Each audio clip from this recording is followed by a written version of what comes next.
Olá, meus queridos, sejam muito bem-vindos ao canal Tríade Mística e hoje nós vamos dar início a uma série de vídeos falando sobre bruxaria catina contemporânea.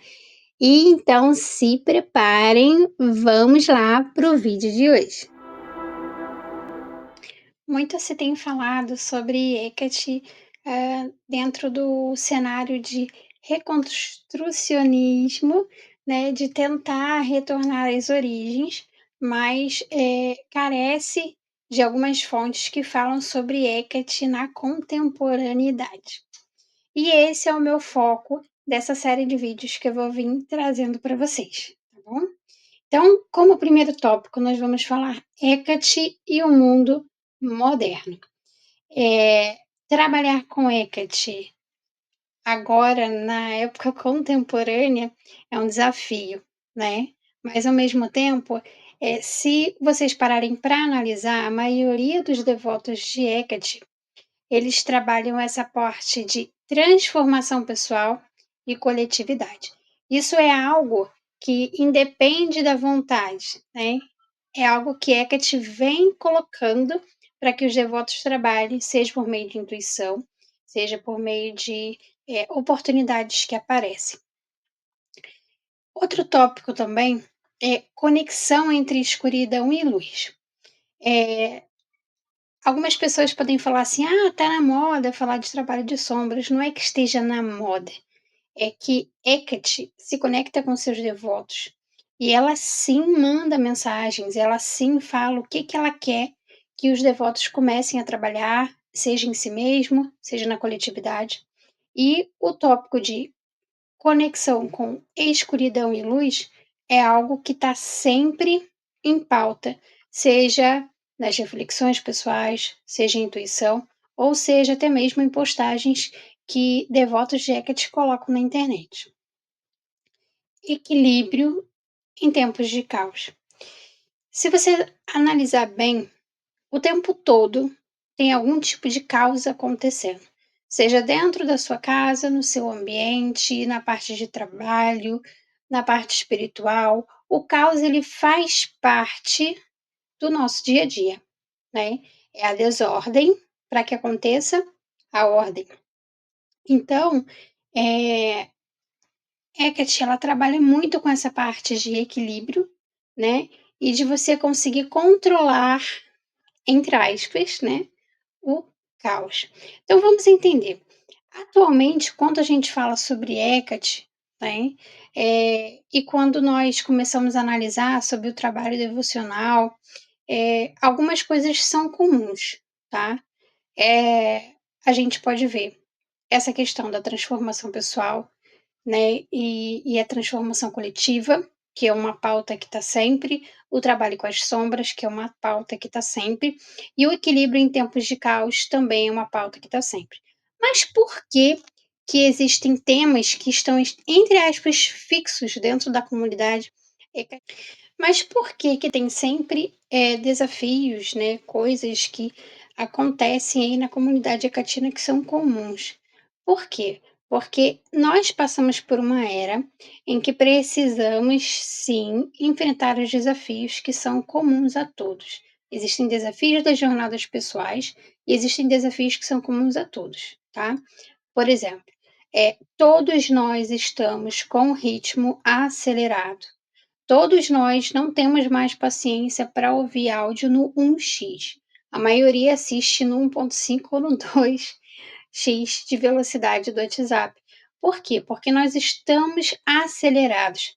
E essa aceleração faz com que nós façamos tudo muito rápido. E tudo que é feito muito rápido, ele não tem tempo para conectar. Então acontece essa desconexão, né? A gente tem aí na antiguidade alguns rituais que eram feitos que duravam uma semana, né? 3 dias, que hoje as pessoas não passam mais que 15 minutos fazendo. Outro desafio, né, que nós temos gente, não estou rechaçando as pessoas que usam 15 minutos para fazer rituais, tá? Estou falando que são desafios da modernidade a gente ter tempo suficiente para poder se dedicar da maneira como que deveria à vida espiritual, tá? Ansiedade e sensação de vazio. A ansiedade, ela tem estado muito mais comum do que deveria nas pessoas. E a ansiedade, ela acaba atrapalhando qualquer tipo de processo espiritual. Por quê? Porque o nosso corpo espiritual, ele está intimamente ligado com o nosso corpo emocional. Quando a gente está em desequilíbrio emocional, a gente não consegue se conectar da maneira com que deveria ao mundo espiritual. Isso quer dizer que as pessoas que têm ansiedade não podem praticar magia, que não pode ser devoto de Hecate? Não, não estou falando isso. Eu estou falando sobre desafios, eu não estou falando sobre impedimentos, tá? Então, a ansiedade, sim, ela atrapalha, tá? Essa sensação de vazio atrapalha, porque muitas das vezes a gente faz um devocional, acende uma vela, faz um ritual e fica com aquela sensação ali de que vai dar errado, que não foi suficiente, né, que Hecate não vai te ouvir, e isso é complicado e é fruto do ritmo acelerado, sim, que gera toda essa ansiedade, e dessa desconexão, né. Por que que eu falo desconexão também novamente? Vamos supor, você acorda de manhã, você faz suas preces a Hecate, você agradece a Hecate. Quando você vai fazer ali o consumo de alimentos, almoço, janta, lanche, você agradece pela oportunidade do alimento, pede a Hecate que abençoe aquele alimento com energias vitais e curativas, para que ela possa estar recarregando o seu corpo através daquele alimento. Então, são coisas que na correria a gente acaba não fazendo, e aí gera sim uma certa desconexão. Hecate como guia para autodescoberta, né? Por que que Hecate como guia para uma autodescoberta, ela é um desafio da modernidade? Porque muitas vezes as pessoas elas procuram Hecate não para melhorar como pessoa, mas para fazer magias poderosas, para que consiga ter sucesso nas coisas que faz magicamente, e isso é uma coisa ruim, porque nós temos que melhorar sempre. E quando eu falo melhorar, não só no sentido de você conseguir fazer uma magia e funcionar e dar certo, tá?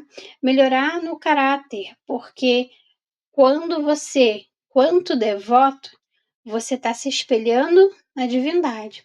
Quando você é um sacerdote, você é uma representação da divindade. Então, se você está representando ali uma divindade, você tem que representar suas virtudes, né?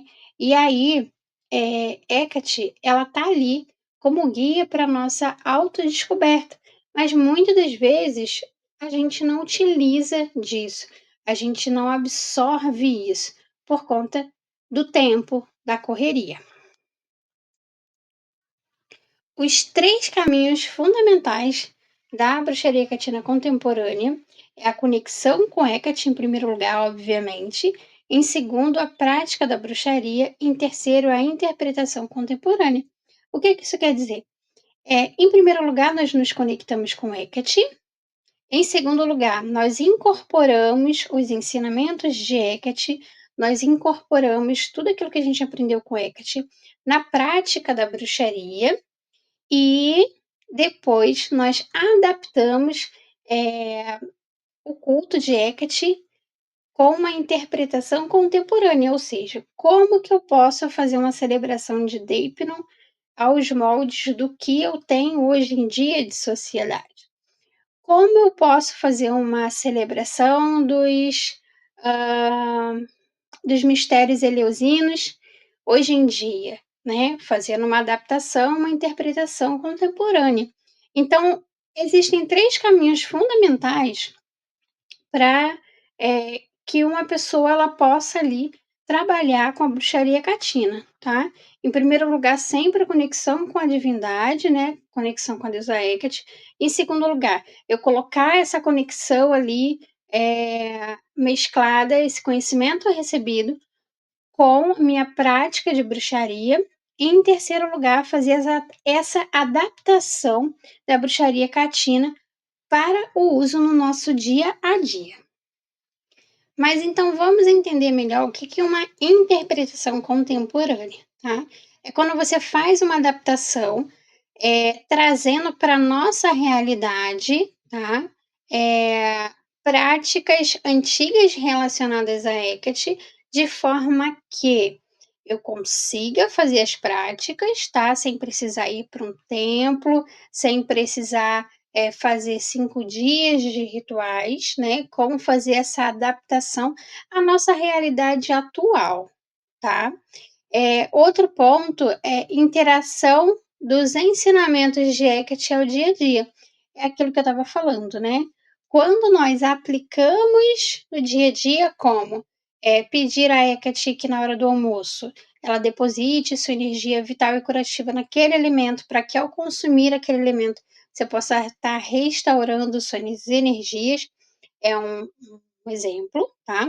Você vai tomar banho, você se conecta com Hecate Einalia, que é o epíteto de Hecate do mar, e pede que ela magnetize aquela água do banho para que está promovendo uma limpeza, né, tirando todos as energias que são contrárias ali à sua evolução, tá? E o último tópico é um caminho mágico vivo e em evolução.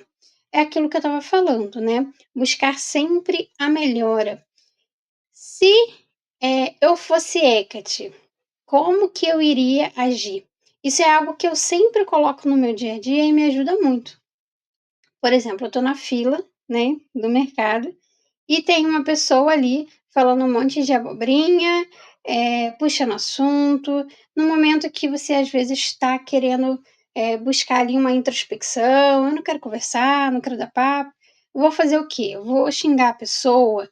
Eu vou ser grosseiro com essa pessoa? Não, eu não vou fazer isso. O que é que eu te faria se é que eu estivesse ali no meu lugar? Será que ela ia baixar o cajado na cabeça dele? Não, né? Nós temos que entender que as pessoas que ficam falando muito assim na fila são pessoas carentes de atenção e que não tem ninguém para dar atenção para essas pessoas, então elas buscam é, aleatoriamente atenção, né? E aí o que que Hecate faria? Então, sempre pensar nisso quando você for fazer esse tipo de atitude, porque nós acabamos sim sendo representações de Hecate, porque quando nós falamos em nome da deusa, nós seguimos, nós somos devotos de Hecate, as pessoas que estão ao nosso redor, que sabem disso, vão nos apontar o primeiro erro, né? Por exemplo, ai, você está fazendo isso, né? Deve ser porque você começou a cultuar Hecate. Existe muito preconceito e muitas coisas que a gente acaba ouvindo, né? Então, assim, sempre buscar uma evolução é algo que a gente deve, tanto perante nós mesmos, como perante a divindade, tá? Eu não tô falando para você ser um bobão ali que fica dando atenção para todo mundo, tá? No caso da fila, por exemplo, você pode chegar para a pessoa, sorrir, né, educadamente, e falar assim: "Ó, no momento eu não tô querendo conversar não, eu não tô no clima", ou então assim: "Ah, é interessante isso que a senhora ou que o senhor tá falando, mas, no momento eu não tô aberta para conversa não, eu não tô me sentindo muito bem". Você vai dar um corte direto tramontina, né, e não necessariamente você vai ser grosseiro, tá, você tá sendo verdadeiro, e é uma forma de você cortar ali aquele assunto, sem que fique fazendo careta, xingar a pessoa. Isso é uma forma de você evoluir, porque você não vai estar gastando energia com aquela pessoa. Um outro ponto importante para a gente analisar dentro da bruxaria contemporânea é a importância da comunidade. Assim como no passado, né, hoje em dia, há essa necessidade de você trabalhar em grupo. Por quê? Porque você trabalha fazendo construção de laços, né, com as pessoas em comunidade. Quando vocês fazem um ritual ao coletivo, aquela energia ela é multiplicada, né? É importante também para o compartilhamento de experiências, para você tirar dúvidas, e a superação da solidão contemporânea é algo muito importante, porque assim como eu falei que da pessoa da fila que estava carente, muitas pessoas são carentes e às vezes nem têm ciência disso. Ou até mesmo pessoas que gostam de conversar sobre cristais, sobre ervas, sobre Hecate, e não tem uma abertura na família, não tem abertura nos amigos, não tem abertura no trabalho. E aí, dentro da comunidade hecatina, nós podemos ali encontrar irmãos, né? Colocar assim, entre aspas, irmãos, porque eu não gosto muito dessa palavra, me remete muito à questão monoteísta, mas nós temos ali pessoas que estão trabalhando na arte de Hecate, que podem nos auxiliar, conversar e são família. E se você quiser continuar estudando sobre bruxaria caxina contemporânea, tem o meu novo livro, que é a Bruxaria Caxina Contemporânea, um guia de magia, rituais e celebrações, que é um livro que ele tem 500 e poucas páginas, tá? Não lembro exatamente, mas são mais de 500 páginas, com muito conteúdo, rituais, celebrações, conteúdos inéditos aqui no Brasil, tá? E eu trouxe para vocês para poder trabalhar com a bruxaria catina contemporânea. É todo voltado para os dias atuais, como fazer, como proceder, como ritualizar e como se conectar com a deusa das encruzilhadas, dos caminhos, a deusa das chaves. E vou deixar para vocês o link aqui embaixo na descrição. Espero que vocês tenham gostado desse vídeo. Se vocês gostaram, me apoie, por favor. É de graça, só deixar um like. Um beijo enorme e tchau, tchau.